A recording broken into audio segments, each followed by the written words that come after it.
Évidemment, le sommeil est important en termes de mémorisation, en termes d'attention et de concentration chez l'enfant. Et si un enfant ne respecte pas son rythme de sommeil, on va avoir un impact sur la mémoire, on va avoir un impact également sur la fatigabilité à l'école et donc la concentration, l'attention. Et donc ce sont des enfants qui auront plus de difficultés quand on rentre juste dans le cadre de la cause trouble du sommeil. On a étudié le rôle du sommeil sur les apprentissages nouveaux qu'on est en train de faire. Donc effectivement, le sommeil est un état important, c'est aussi un état complexe. Il est complexe parce qu'on a tendance à dire qu'il est multirythme. Pourquoi ? Le sommeil est constitué d'une succession de cycles de sommeil qui ont tous la même durée. C'est une durée d'environ 90 minutes.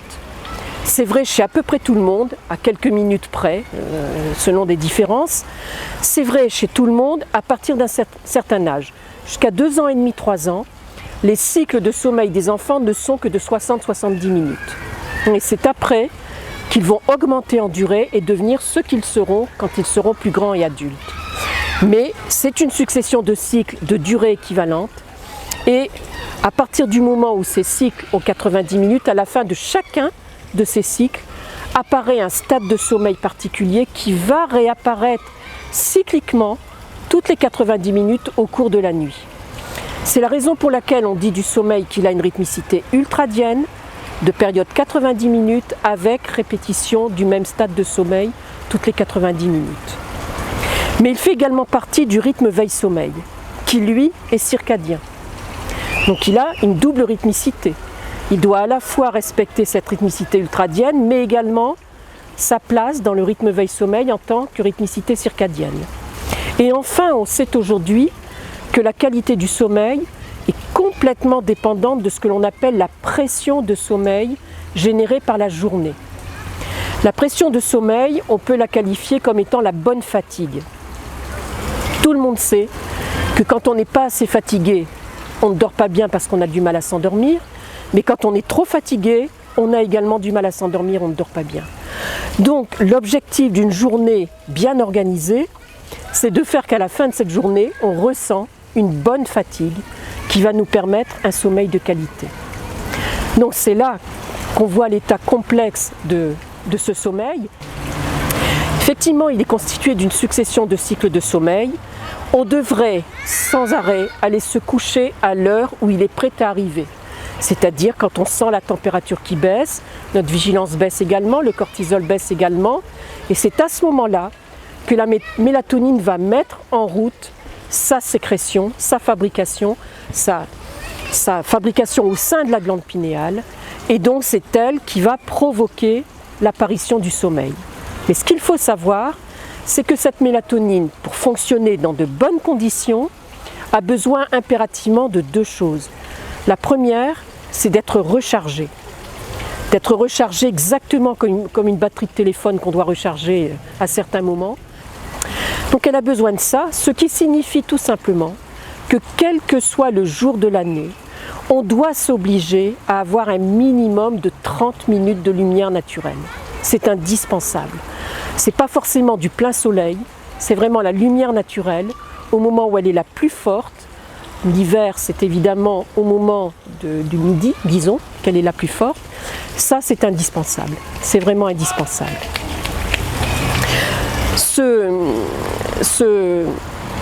Cette mélatonine qui se recharge grâce à la lumière naturelle, lorsqu'elle doit se mettre en route en fin de journée, eh bien là, au contraire, elle doit être dans l'obscurité. C'est le moment où elle doit être dans l'obscurité pour pouvoir déclencher sa fabrication. Ça veut dire quoi? Ça veut dire qu'il faut absolument qu'on soit dans un environnement obscur, ce qui signifie qu'on ne s'endort pas devant un écran.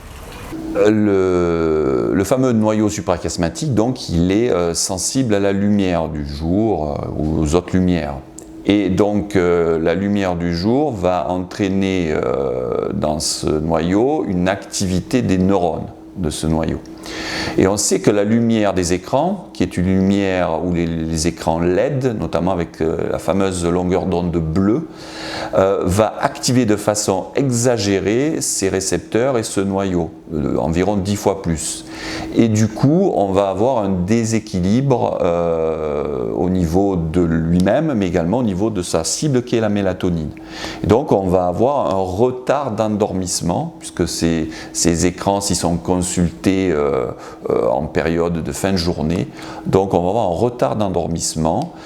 Et par contre, le réveil, lui, est souvent imposé par le réveil qui sonne, hein, et du coup, on va avoir des nuits beaucoup plus courtes et beaucoup moins reposantes, beaucoup moins restructurantes en fait. Mais c'est une activation artificielle, ce qui veut dire qu'on loupe une partie du sommeil. C'est ça qui est important. Donc ça, c'est fondamental, supprimer les écrans avant d'aller se coucher et surtout ne pas s'endormir devant les écrans.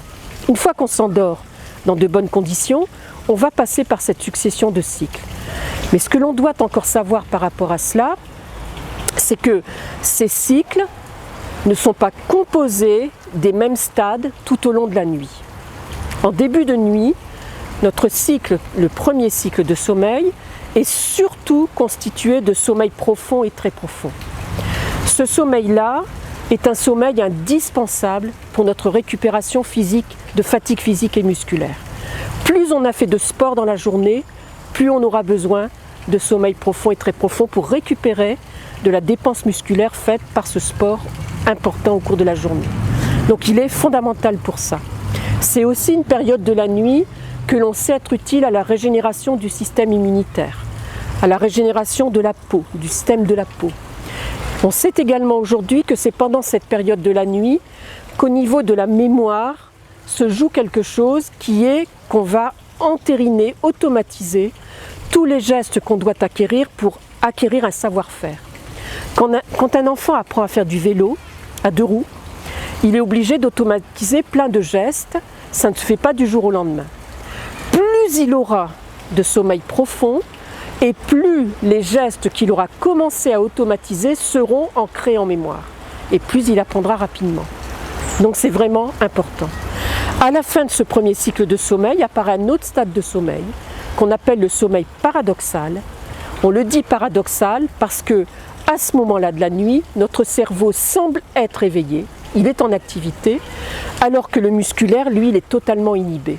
Et c'est ça le paradoxe, entre le cerveau activé et le musculaire inhibé.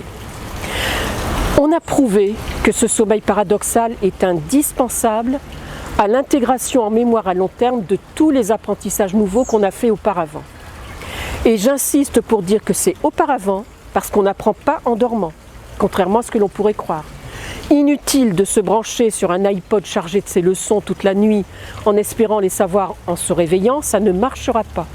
Par contre, insister énormément pour que tout ce que l'on doit apprendre soit fait en fin de journée et qu'on le révise juste avant de se coucher, va permettre au sommeil paradoxal de travailler sur ce qui a été appris de cette façon-là, de trier toutes les informations importantes et de les mettre en mémoire à long terme.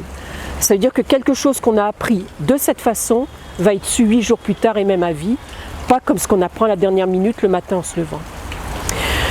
Ces deux catégories de sommeil sont aussi importants l'un que l'autre. Mais malheureusement, leur durée n'est pas la même à mesure que la nuit avance. En début de nuit, les sommeils profonds et très profonds sont longs en durée, mais ils ne cessent de diminuer à force avec les cycles qui avancent. Dans le 3e cycle, le sommeil très profond est très réduit, et dans le 4e, il n'existe plus. A l'inverse, le sommeil paradoxal apparaît dans une durée courte lorsqu'il apparaît pour la première fois, mais il ne cesse d'augmenter dans la nuit. Il augmente en milieu de nuit jusqu'à la fin de nuit, ce qui veut dire que dans le dernier cycle de sommeil, il est encore important. C'est le stade de sommeil qu'on appelle souvent sommeil de rêve.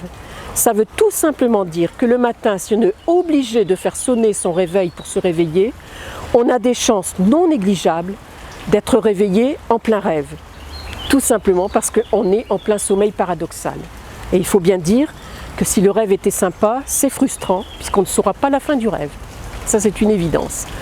Mais donc, on doit respecter justement les deux bouts de la chaîne, puisqu'au début, c'est d'abord le sommeil profond et très profond, enfin c'est le sommeil paradoxal. C'est la raison pour laquelle j'ai insisté dans une autre approche sur la régularité du coucher et de l'éveil, parce que c'est grâce à ça qu'on va avoir le taux nécessaire pour aller bien de sommeil très profond et de sommeil paradoxal. Et une chose que je voudrais expliquer par rapport à cela, c'est qu'on pense souvent, à tort, que si l'on se couche plus tard, c'est pas grave, on se réveillera plus tard. Et en fait, c'est faux. C'est-à-dire qu'il a été prouvé que les 4 horloges circadiennes qui organisent l'éveil spontané, qui sont le rythme activité-repos, la vigilance qui se réveille, la température qui s'élève, le cortisol qui atteint son pic et la mélatonine qui au contraire est inhibée, ces 4 horloges n'ont pas la même vitesse de déplacement quand on veut changer les horaires. Donc quand on se couche plus tard un soir, 2 soirs ou 3 soirs, on ne bouscule que l'horloge veille-sommeil, alors que les 3 autres horloges continuent de fonctionner à leur propre rythme, à leur propre horloge. Ce qui explique que quand on couche tardivement le samedi soir un jeune enfant, espérant faire la grasse matinée le dimanche, bien souvent on ne la fait pas, parce qu'il continue d'être réveillé à la même heure. Et c'est tout simplement parce que ces horloges fonctionnent bien, et que comme c'est le pic de cortisol qui nous éveille, lui va continuer de se réveiller toujours à la même heure. En fait, dans les expériences hors du temps qui ont permis de mettre à jour le fonctionnement des rythmes biologiques, il a été montré que le rythme veille-sommeil a souvent besoin de 48 heures pour se réguler, le rythme de température a besoin d'à peu près 8 jours et le rythme des hormones a besoin de près de 2 semaines. Et donc ça explique que quand on se décale sur un seul week-end par exemple, on n'est pas forcément bien parce qu'on s'est désynchronisé, c'est tout ce que l'on a fait. Et en plus, comme on s'est couché plus tard, on a éliminé une partie du sommeil profond qui nous permet de récupérer de notre fatigue. Donc parfois, certains se réveillent après 3 heures de grasse matinée, persuadés d'avoir récupéré, et pourtant disent « je suis quand même encore fatigué et j'ai même mal à la tête ».